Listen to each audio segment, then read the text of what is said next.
Hello students, स्वागत है आपका अपने YouTube channel exam based classes में।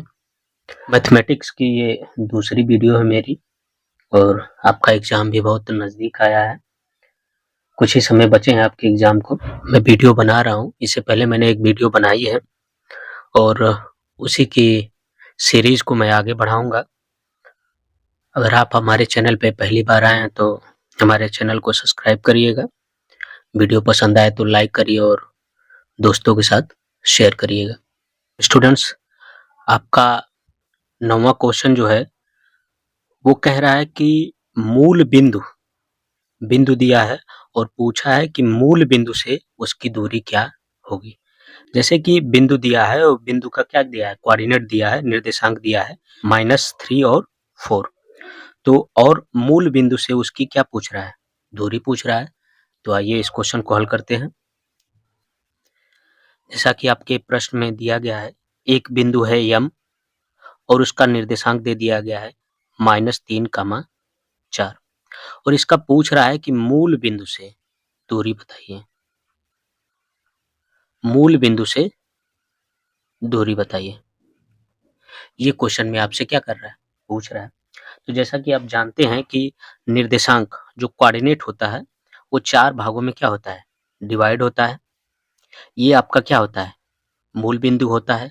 ये होता है x अक्ष और ये होता है आपका y अक्ष। देखेंगे तो ये मूल बिंदु होता है और मूल बिंदु का जो निर्देशांक होता है वो 0, होता है। 0, होता है और यही से पूछा है कि इस बिंदु की -3, 4 की मूल बिंदु से दूरी क्या है। तो मूल बिंदु से दूरी का जो फार्मूला होता है वो होता है d = √x2 - x1, x2 - x1 का whole square plus y2 - y1 का होल स्क्वायर। ये आपका फार्मूला होता है और इसी फार्मूले पे हम इस मान को रखेंगे। इसको मान लेते हैं कि ये क्या है, x1 और ये जो 0, निर्देशांक है मूल बिंदु के x1 और y2, ठीक। और इसका एक बिंदु है m -3, 4 और यहीं से इसकी क्या करना है, दूरी निकालना है। तो मान को रखते हैं, अंडर रूट में क्या हो जाएगा, -3 और -0 का होल स्क्वायर प्लस 4 -0 का होल स्क्वायर। ये आपका फार्मूले पर इसको हमने रख दिया है और इसको जब हल करेंगे तो -3 का होल स्क्वायर प्लस 4 का होल स्क्वायर, जब इसको सॉल्व करेंगे तो आएगा ये 3 का स्क्वायर 9 और 4 का स्क्वायर 16 और जब इसको हल करेंगे हम तो ये आएगा आपका 25 और इसको जब हम रूट से बाहर निकालेंगे तो छात्रों ये आपका आंसर आएगा 5।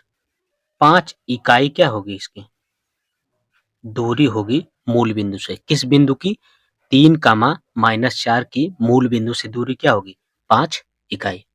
आइए अगले क्वेश्चन पे चलते हैं। क्वेश्चन नंबर 10 कह रहा है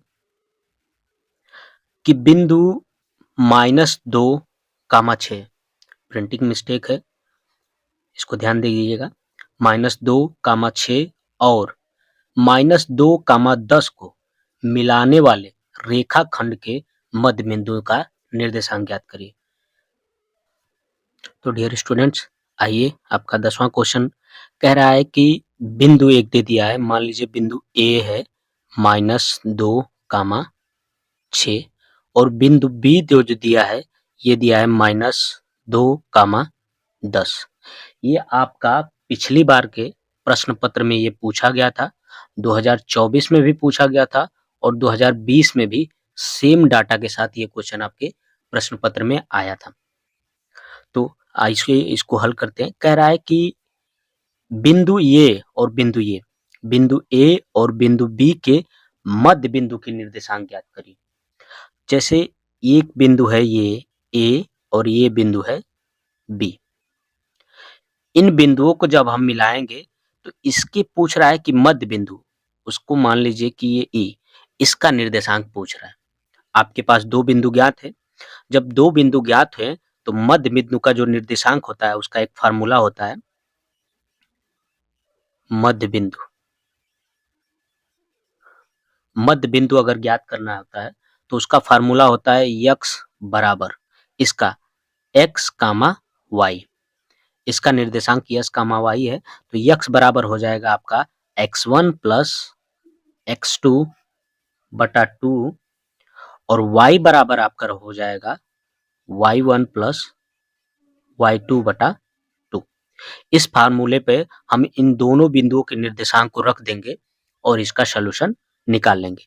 जैसा कि आप इस फार्मूले पे अगर रख रहे हैं तो आपका क्या आएगा x1 माइनस 2 और x2 माइनस 2 बटा 2 और y के फार्मूले पे जब आप इसको रखेंगे तो आपका आएगा 6 प्लस 10/2।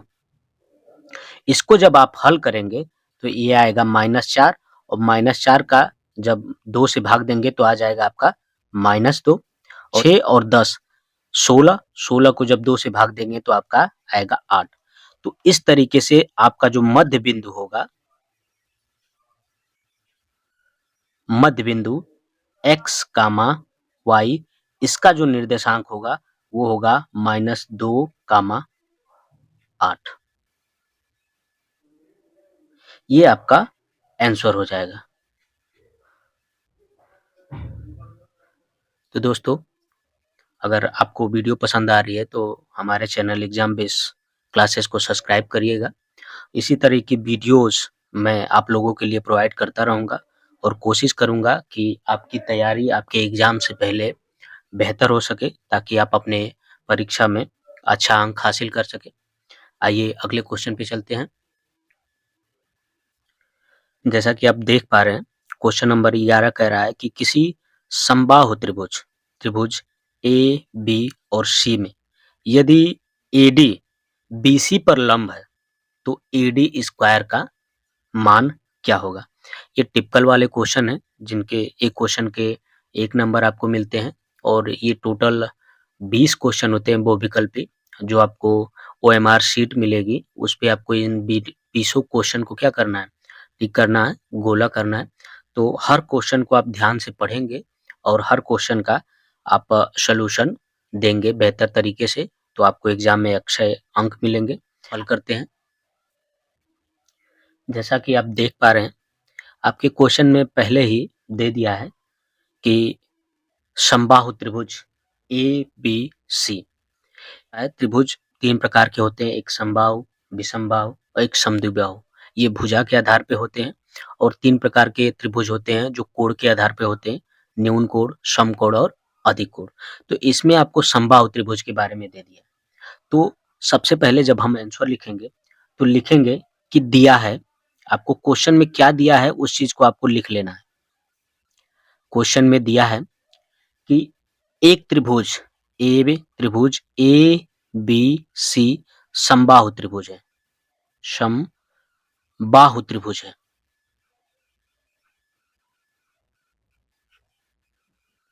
ये आपका समबाहु त्रिभुज है और दिया है कि AD वो लंब है आपकी BC भुजा पर और क्वेश्चन में आपसे पूछा है कि AD स्क्वायर का क्या करिए, मान ज्ञात करिए कि AD स्क्वायर बराबर क्या होगा।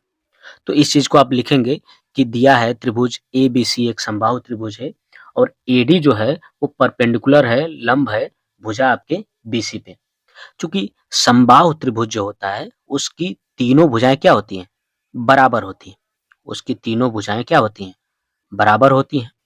जैसा कि ये आपको एक समबाहु त्रिभुज दिख रहा है, मान लीजिए भुजा A, B और C।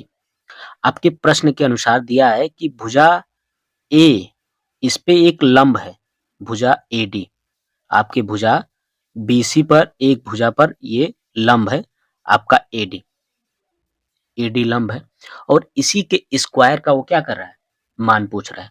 चूंकि समबाहु त्रिभुज की तीनों भुजाएं बराबर होती हैं तो इस हिसाब से आप लिखेंगे कि चूंकि कि समबाहु त्रिभुज में लंब जो होता है, लंब अगर किसी शीर्ष से किसी भुजा पर लंब डाला जाता है तो सामने वाली भुजा को क्या करता है, दो बराबर भागों में क्या करता है, विभाजित करता है। तो यहाँ आप क्या करेंगे, लिखेंगे कि चूंकि समबाहु त्रिभुज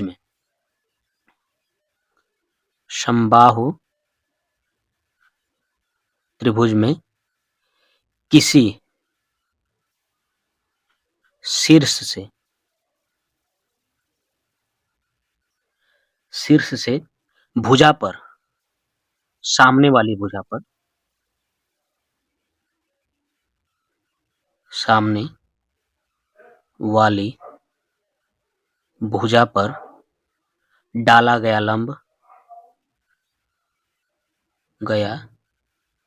लंब भुजा को दो बराबर भागों में विभाजित करता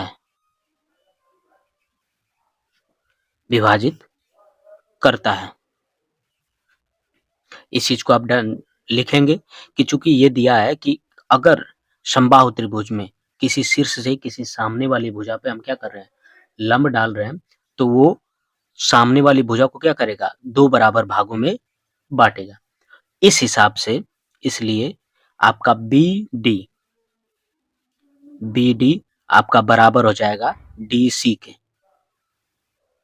आपका बी डी क्या होगा, डी सी के बराबर हो जाएगा। तो जब ये बराबर हो गया तो आपका बी डी बराबर क्या हो जाएगा, बी डी बराबर हो जाएगा 1/2 बी सी। चूंकि इसी भुजा का एक आधा अंश है तो बी डी बराबर हो जाएगा इस पूरी भुजा का आधा।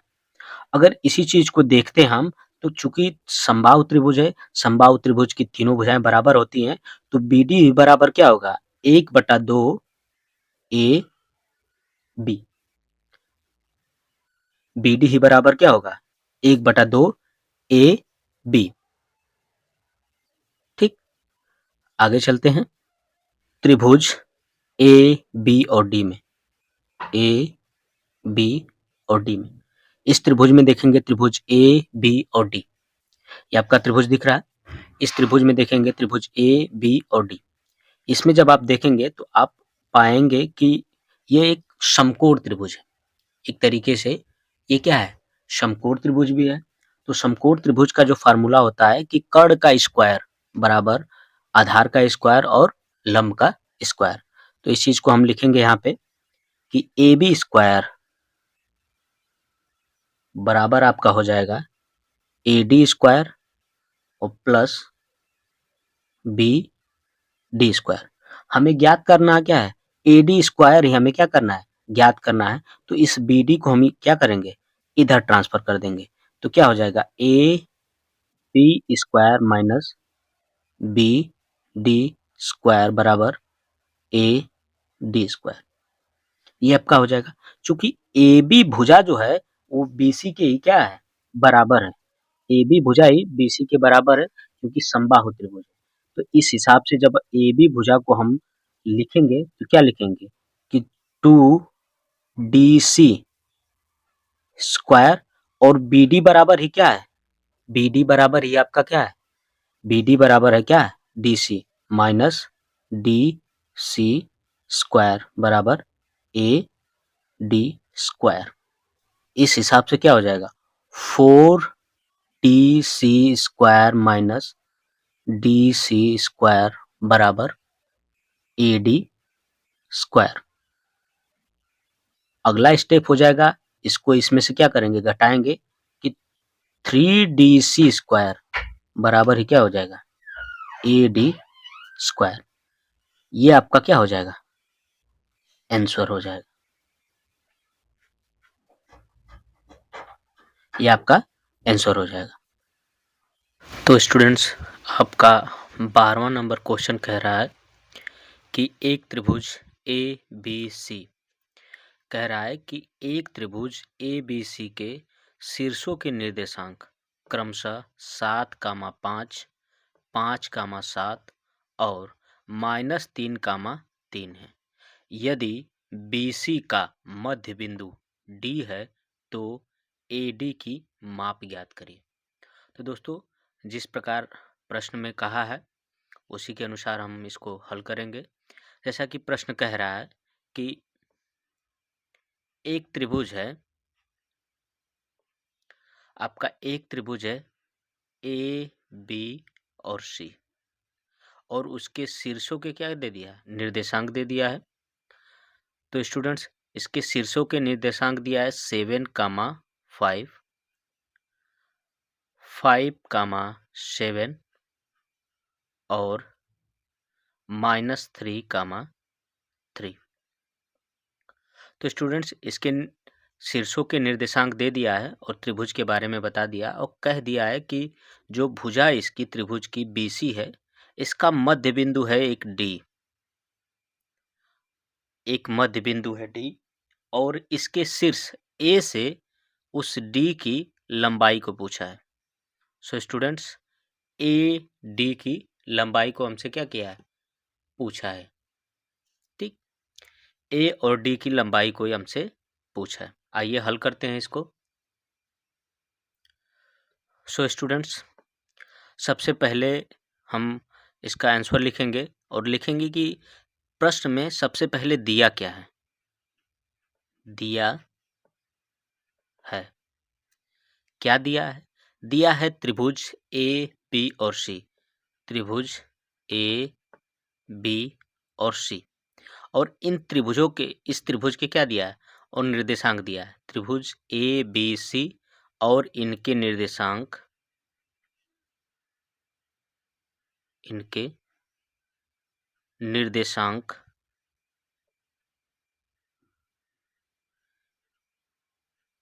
7, 5, 5, 7 -3, 3 है, और भुजा BC पर, और भुजा BC पर एक बिंदु, कौन सा बिंदु है, बिंदु D दिया है, जो भुजा BC का मध्य बिंदु है।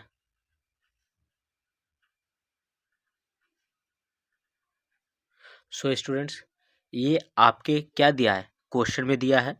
उसके बाद हम क्वेश्चन को हल करेंगे। चूंकि हमसे पूछा है कि A और D की माप बताइए, तो A और D का माप निकालने से पहले हमें क्या होना चाहिए, हमें D का निर्देशांक ज्ञात होना चाहिए। सो स्टूडेंट्स, हम D का निर्देशांक निकालेंगे। D का निर्देशांक, D का निर्देशांक जब हमें पता चल जाएगा, उसके बाद हम A और D के बीच की दूरी निकाल लेंगे। सो स्टूडेंट्स, दो बिंदु B और C, दो बिंदु दिया है और उनके निर्देशांक दे दिया है। x बराबर x1 प्लस x2 बाई 2 और y बराबर हो जाएगा y1 प्लस y2 बटा 2। इससे आपको D का निर्देशांक निकल जाएगा। अगला स्टेप जो इसका होगा वो होगा x1 5 प्लस x2 -3 बाई 2, और ये होगा आपका x बराबर, और y बराबर जो होगा आपका 7 प्लस 3/2। ये आपका x बराबर हो जाएगा और ये y बराबर हो जाएगा। आइए इसको हल करते हैं। सो स्टूडेंट्स, नेक्स्ट हो जाएगा 5 - 3, यानी कि 2/2, x बराबर हो जाएगा, और y बराबर आपका हो जाएगा 7 + 3 10 और बाई 2। इस हिसाब से x और y के जो निर्देशांक ज्ञात होंगे स्टूडेंट, वो हो जाएंगे 1, 5। आपका D का निर्देशांक निकल गया। D का निर्देशांक क्या निकला, ये D का निर्देशांक निकला 1, 5। ये आपका क्या है, डी का निर्देशांक है। अब इस हिसाब से हमें डी का जब निर्देशांक प्राप्त हो गया स्टूडेंट्स, तो हम दो बिंदुओं के बीच का फार्मूला निकालेंगे और इसको हल करेंगे कि इसका माप AD का माप बराबर क्या होगा। हमारा नेक्स्ट स्टेप होगा, सो स्टूडेंट्स हमारा अगला स्टेप जो होगा वो होगा AD का माप, AD का माप। AD का माप बराबर क्या हो जाएगा, दो बिंदुओं के बीच की दूरी का हम क्या निकालेंगे, फार्मूला निकालेंगे। तो ये हो जाएगा under root x2 minus x1 का whole square plus y2 minus y1 का होल स्क्वायर। दो बिंदुओं के बीच की दूरी का सूत्र होता है। सो स्टूडेंट्स हमारा AD बराबर हो जाएगा अंडर रूट 7 माइनस 1 का होल स्क्वायर प्लस 5 माइनस 5 का होल स्क्वायर। इसको सॉल्व करेंगे जब हम, तो हमारा 7 माइनस 1 6 और 6 का स्क्वायर क्या हो जाएगा 36 प्लस 5 माइनस 5 0 और 0 का स्क्वायर क्या हो जाएगा 0। जब इसे रूट से हम बाहर निकालेंगे तो फ्रेंड्स हमारा AD बराबर आ जाएगा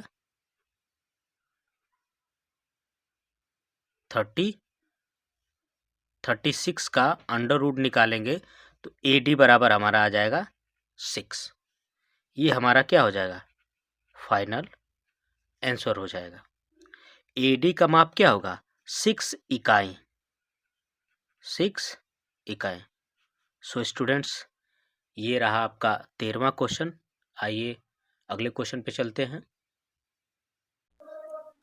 सो स्टूडेंट्स आपका क्वेश्चन नंबर 13 कह रहा है कि सेक थीटा बराबर 2 तो थीटा का मान ज्ञात करिए।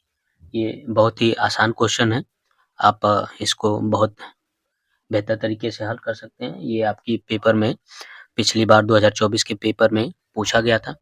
तो जैसा कि क्वेश्चन कह रहा है कि सेक थीटा इक्वल टू 2, ठीक। तो अब जब अगला स्टेप करेंगे तो हो जाएगा आपका सेक थीटा इक्वल सेक 60 अंश। 60 अंश का मान क्या होता है 2, तो थीटा इक्वल टू क्या हो जाएगा आपका 60 अंश। ये हो जाएगा आपका उत्तर। बहुत ही आसान था क्वेश्चन आपका। आप उम्मीद करता हूं कि आप इस तरीके के क्वेश्चन को हल कर पाएंगे। आइए अगले क्वेश्चन पे चलते हैं। आपका क्वेश्चन है क्वेश्चन नंबर 14, कॉसेक स्क्वायर ए माइनस काट स्क्वायर ए इंटू 1 माइनस कास स्क्वायर ए। तो आइए आपके क्वेश्चन को हल करते हैं।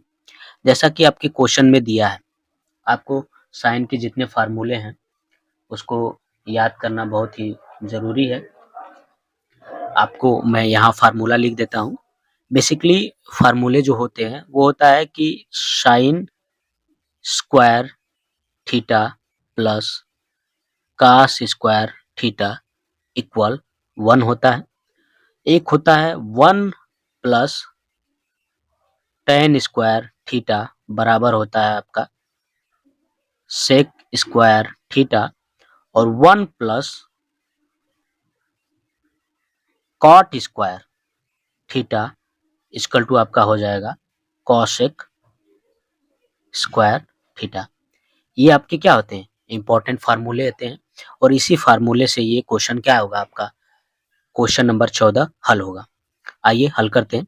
लिखा है कि कॉसेक कॉसेक स्क्वायर ए माइनस काट स्क्वायर ए इंटू 1 माइनस कास स्क्वायर ए, ठीक। आइए आगे चलते हैं। कॉसेक स्क्वायर ए, आप देख सकते हैं कि कॉसेक स्क्वायर थीटा बराबर है 1 प्लस काट स्क्वायर थीटा। तो फार्मूले में आप रख देंगे 1 प्लस काट स्क्वायर ए माइनस काट स्क्वायर ए इंटू 1 माइनस कास स्क्वायर ए। जब cos को इधर करेंगे तो माइनस में हो जाएगा और sin स्क्वायर का मान आ जाएगा। तो ये क्या हो जाएगा आपका sin स्क्वायर a। काट स्क्वायर से काट स्क्वायर, ये प्लस है ये माइनस है, घटेगा तो क्या हो जाएगा 0 हो जाएगा। तो 1 इंटू आपका क्या हो जाएगा sin स्क्वायर a। आपका फाइनल आंसर आ जाएगा sin स्क्वायर a। ये हो जाएगा आपका आंसर।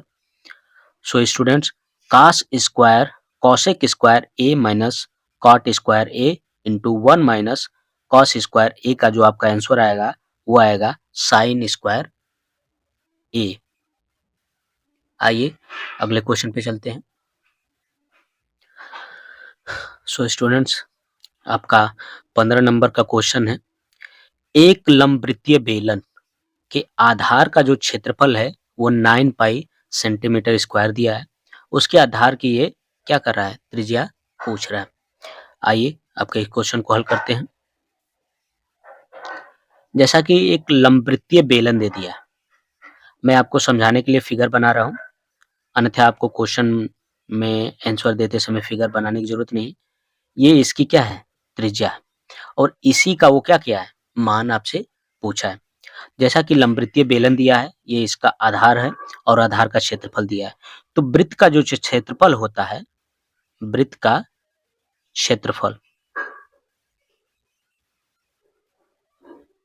वृत्त का क्षेत्रफल होता है पाई आर स्क्वायर। इस पे इसने क्या आधार का क्षेत्रफल इसने दे दिया है 9 पाई, इसी पे हम इसको रख देंगे पाई आर स्क्वायर बराबर अब क्या क्या हो जाएगा 9 पाई। पाई और पाई क्या हो जाएगा कैंसिल आउट हो जाएगा, क्योंकि इधर भी पाई इधर पाई दोनों क्या हो जाएगा कट जाएगा। आपको आंसर लिखते समय इसको काटने की जरूरत नहीं है, ठीक है। एग्जामिनर ऐसे ही समझ जाएगा, आप बिना इसको काटे ही क्या करेंगे अगले अगले स्टेप पे आप चले जाएंगे। तो आर स्क्वायर बराबर आपका हो जाएगा 9। अगला स्टेप हो जाएगा आर बराबर अंडर रूट 9 और आर बराबर आपका क्या हो जाएगा 3। ये हो जाएगा आपका उत्तर। सो स्टूडेंट्स, आपको अगर वीडियो पसंद आ रही हो तो चैनल को सब्सक्राइब करिएगा। मैंने एक मुहिम चलाने की कोशिश की है कि आप लोगों के एग्जाम में आपके बेहतर नंबर आए। ये मेरा दूसरा वीडियो है। अगर आपने इस सीरीज की पहले वीडियो को नहीं देखा है तो मैं कमेंट बॉक्स में उसकी लिंक दे दूंगा, आप वहां से जाके उस वीडियो को भी देख सकते हैं। और सीरीज वाइज मैं इस सीरीज को चलाऊंगा आपके एग्जाम से पहले तक, ताकि कोशिश करूंगा कि वो क्वेश्चन जो एग्जाम में डिट्टो पूछे जाते हैं या उनकी ज्यादातर पूछे जाने की संभावना है वो आपको डिट्टो हल करके मिल जाए, ताकि आपको आपके एग्जाम में बेहतर नंबर हासिल हो सके। तो स्टूडेंट्स, अगले क्वेश्चन पे चलते हैं। सो स्टूडेंट्स, आपका क्वेश्चन नंबर 16 कह रहा है कि 4 सेंटीमीटर त्रिज्या वाले वृत्त के अंतर्गत खींची जा सकने वाले वर्ग का क्षेत्रफल। क्या कह रहा है, कह रहा है कि एक 4 सेंटीमीटर त्रिज्या वाला एक वृत्त है, जैसा कि ये एक क्या है वृत्त हो गया, यहाँ इसका केंद्र हो गया, और कह रहा है कि इसके अंदर एक क्या बनाया गया एक वर्ग बनाया गया। इस तरीके से एक वर्ग बनाया गया है, ये आयत के तरीके दिख रहा होगा, आप इस चीज को क्या समझिएगा वर्ग समझिएगा।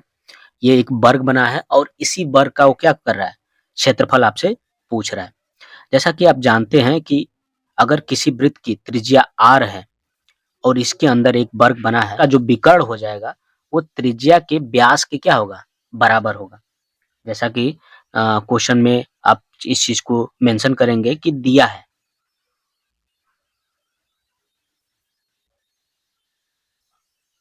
सेंटीमीटर त्रिज्या त्रिज्या वाले वृत्त के अंतर्गत एक वर्ग बना है, ठीक। 4 सेंटीमीटर त्रिज्या वाले वृत्त के अंतर्गत एक वर्ग बना है। तो यहां हो जाएगा आपका वृत्त का व्यास, ये जो आपके बराबर होगा वर्ग के विकर्ण। वर्ग के विकर्ण के बराबर होगा, क्योंकि यहाँ से ये इसकी त्रिज्या है, तो ये इसका क्या हो जाएगा, वृत्त का व्यास हो जाएगा, और यही क्या हो जाएगा, वर्ग का विकर्ण हो जाएगा। तो इस चीज में आपको मेंशन किया है कि त्रिज्या 4 सेंटीमीटर है, तो वृत्त का जो व्यास हो जाएगा वो हो जाएगा 8 सेंटीमीटर, और यही बराबर क्या हो जाएगा, वर्ग के विकर्ण के बराबर हो जाएगा। जब आपको विकर्ण पता चल गया, तो वर्ग की जो भुजा होती है, वर्ग की भुजा जो होती है, वर्ग का विकर्ण, वर्ग का विकर्ण ये जो होता है वो बराबर होती है भुजा अंडर रूट, भुजा अंडर रूट 2, इसी के बराबर होती है। तो अगर वर्ग का विकर्ण 8 है, तो 8 है, तो यही बराबर क्या होगा, भुजा अंडर रूट 2 के बराबर होगा। इस अंडर रूट को 2 को हम क्या करेंगे, बराबर के इधर लाएंगे, तो 8 बटा अंडर रूट 2 बराबर क्या हो जाएगा, आपका भुजा हो जाएगा। जब इसको हम हल करेंगे, तो ये क्या करेंगे कि अंडर रूट को नीचे नहीं रखते हैं, हर के रूप में नहीं लिखते हैं, तो इसको हम क्या करेंगे, ऊपर लाने के लिए अंडर रूट 2 और अंडर रूट 2 से हमें क्या करना पड़ेगा, गुणा करना पड़ेगा। तो क्या हो जाएगा, 8 अंडर रूट 2 और बटा में अंडर रूट से 2 अंडर रूट 2 गुणा होगा, तो क्या हो जाएगा, 2 हो जाएगा, और 2 से इस 4 को हम डिवाइड करेंगे, तो आएगा 4 अंडर रूट 2, और ये बराबर क्या हो जाएगा, आपके भुजा के, ये आपकी भुजा के बराबर हो जाएगा। इस हिसाब से आप वर्ग का क्षेत्रफल आप निकाल सकते हैं। आपकी भुजा मिल गई, तो वर्ग का जो क्षेत्रफल होता है, ये आपके क्या होता है, भुजा स्क्वायर के बराबर होता है, भुजा का स्क्वायर। तो आपका आंसर हो जाएगा 4 अंडर रूट 2 का होल स्क्वायर, ये आपका आंसर हो जाएगा। ठीक है, ये आपकी भुजा हो गई, और आंसर हो जाएगा आपका 4 का स्क्वायर करेंगे 16, और अंडर रूट 2 का स्क्वायर करेंगे 2, तो आपका आंसर हो जाएगा सेंटीमीटर स्क्वायर। क्योंकि आपके क्वेश्चन में दिया था कि जो वृत्त का त्रिज्या है, वृत्त की त्रिज्या है वो 4 सेंटीमीटर है, तो आपका वर्ग का क्षेत्रफल क्या हो जाएगा, 32 सेंटीमीटर स्क्वायर। सो स्टूडेंट्स, अगले क्वेश्चन पे चलते हैं। तो आपका क्वेश्चन नंबर 17 कह रहा है स्टूडेंट कि एक पासे को एक बार फेंका जाता है, तो अभाज्य संख्या आने की क्या है, प्रायिकता।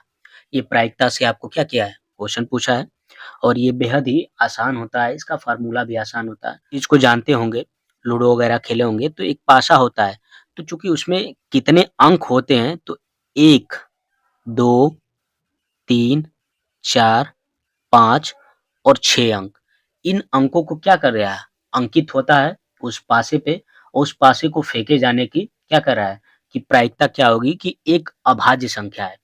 तो आप जब ये अंक दिए हैं, तो इनमें जो अभाज्य संख्या आपकी होगी, अभाज्य अभाज्य संख्या जो होगी आपकी, वो होगी 2 3 और 5, यही ये 3 नंबर होंगे जो आपकी अभाज्य संख्या होंगे।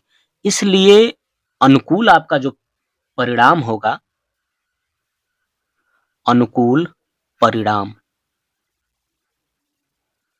वो टोटल कितना होगा, वो 3 होगा। अनुकूल आपका परिणाम टोटल कितना होगा, 3, क्योंकि अभाज्य संख्याएं इस पासे में सिर्फ 3 ही हैं, या तो 2 हो सकता है, या 3 हो सकता है, या 5 हो सकता है।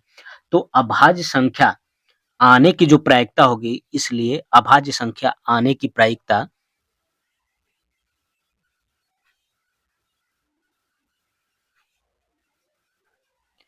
आने की प्रायिकता, ये जो आपकी प्रायिकता होगी वो होगी 3, जो कि 3 अंक कौन कौन, 2 3 और 5, और टोटल अंक पासे में थे कितने, वो थे 6। इसको जब आप हल करेंगे तो वो आएगा 1/2, ये आपका क्या हो जाएगा, उत्तर हो जाएगा। तो प्रायिकता से एक सिंपल क्वेश्चन पूछा गया था आपके 2024 के एग्जाम में, तो इसका आंसर 1/2 हो जाएगा। आइए स्टूडेंट्स, आपके अगले क्वेश्चन पे चलते हैं। सो स्टूडेंट्स, आपका अगला क्वेश्चन है 18 नंबर। इस क्वेश्चन में कह रहा है कि यदि एक आवृत्त का विवरण दिया गया है आपको, उसका जो समांतर माध्य है वो दिया है 20.5 और उसकी जो माध्यिका है उसको दे दिया है वो 21। तो उसका बहुलक पूछा है। ये दोस्तों ये क्वेश्चन आपके प्रीवियस ईयर में भी आया था और 2023 के एग्जाम में भी आया था और 2022 के भी एग्जाम में आया था। ये लगातार क्वेश्चन 3 बार आपके एग्जाम में पूछ चुका है और डाटा का क्या है, डाटा थोड़ा मोड़ा बहुत क्या हुआ है, इसमें अंतर हुआ है और सेम टू सेम यही क्वेश्चन क्या किया है, आपसे पूछा है। तो आइए क्वेश्चन को हल करते हैं। जैसा कि इस क्वेश्चन में आपसे पूछा गया है बहुलक, तो जब आपको माध्य पता हो और आपको माध्यिका पता हो तो बहुलक का जो फार्मूला होता है, बहुलक बहुलक बराबर क्या होता है, 3 गुणे माध्यिका, 3 गुणे माध्यिका माइनस 2 गुणे समांतर माध्य।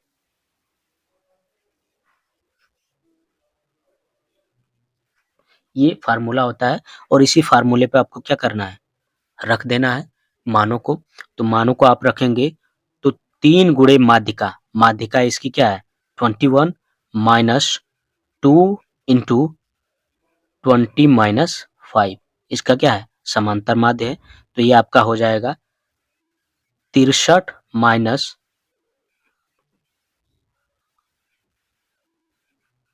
41, 63 - 41। जब आप इसको हल करेंगे तो 22 आपका क्या हो जाएगा, आंसर हो जाएगा। सो स्टूडेंट ये क्वेश्चन बहुत ही इंपॉर्टेंट है, आप इस क्वेश्चन को अच्छे से देख के जाइएगा क्योंकि लगातार 2022, 2023 और 2024 के एग्जाम में ये क्वेश्चन पूछ चुका है और आपके बहुविकल्पी में ये क्वेश्चन आपके आया है। तो इस क्वेश्चन को जरूर देख के जाइएगा, आपका 1 नंबर बनेगा। और इस तरीके की क्वेश्चन आएंगे, हो सकता है डाटा का क्या है चेंजिंग आए आपके प्रश्न पत्र में, लेकिन सेम टू सेम ही क्या होगा, इसी तरीके का प्रोसेस आपके एग्जाम में देखने को मिलेगा। आप चाहें तो आपके प्रीवियस ईयर पेपर या विद्या क्वेश्चन बैंक हो, तो इस चीज को आप उसमें देख सकते हैं कि मेरा पढ़ाया, मेरा बताया गया आपको उसमें मिलेगा जो प्रीवियस ईयर में पूछा गया है। तो सो स्टूडेंट अगर आपको वीडियो पसंद आए तो उनको सब्सक्राइब करिएगा, वीडियो को लाइक करिए और दोस्तों के साथ शेयर करिएगा। जिनको मैथ में डर लगता है उनके लिए सिंपली तरीके से मैं क्वेश्चन को हल करा रहा हूँ। अगर उन्हें ज़रूरत हो तो मेरी वीडियो उनके साथ शेयर करिएगा। आइए अगले क्वेश्चन पे चलते हैं। तो आपका अगला क्वेश्चन, क्वेश्चन नंबर 19, आपको एक सारणी दिया है और आपसे क्या पूछा है, समांतर माध्य पूछा है इसका कि इसका माध्य कितना होगा। तो आइए आपके इस क्वेश्चन को हल करते हैं। इसमें वर्ग अंतराल दिया है और बारंबारता आपको दिया है। तो इस चीज में हमें क्या करना होता है कि हमें मध्यमान निकालना होता है और बारंबारता और मध्यमान का मल्टीप्लाई करके उन सबको जोड़ के और बारंबारता को जोड़ के उसी से क्या करना होता है, भाग देना होता है और हमारा उत्तर प्राप्त हो जाता है। तो आइए आपके इस क्वेश्चन को हल करते हैं। जैसा कि स्टूडेंट आपको दिया है, आप एक खाका बनाएंगे, जैसा कि यहाँ दे दिया वर्ग अंतराल, वर्ग अंतराल हो गया ये खाका। यहाँ हो गया बारंबारता या फिर मध्यमान लिख लेते हैं और यहाँ हो गया इसकी बारंबारता।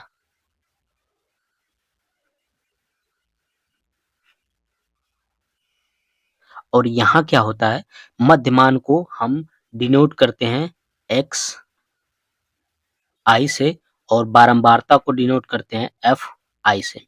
और यहाँ हमें क्या करना है कि एफ आई और एक्स आई इसी का मल्टीप्लाई लिखना है।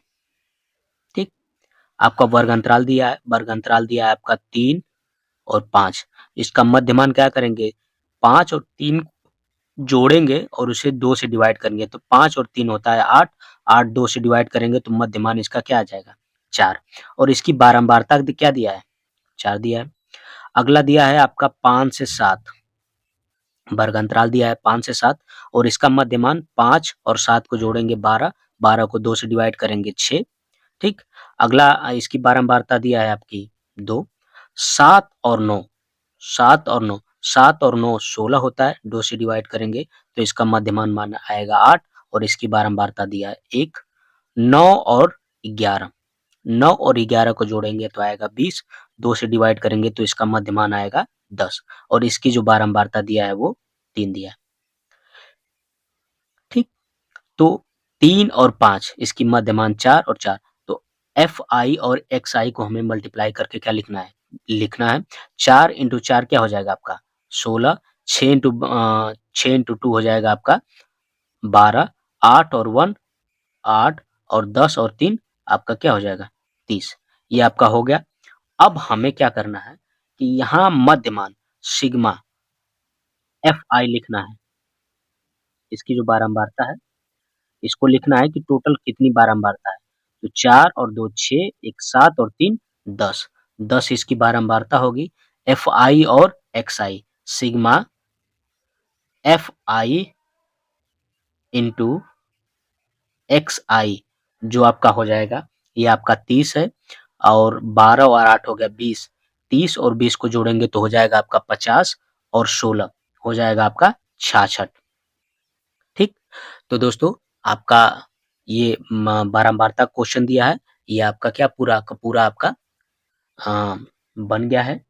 आपका जो सारणी है वो बन गई है, बस आपके क्वेश्चन को हल करना है।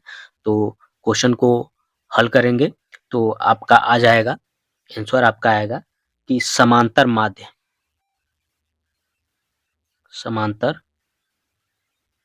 माध्य आपका बराबर हो जाएगा सिग्मा Fi इंटू Xi बटा सिग्मा Fi।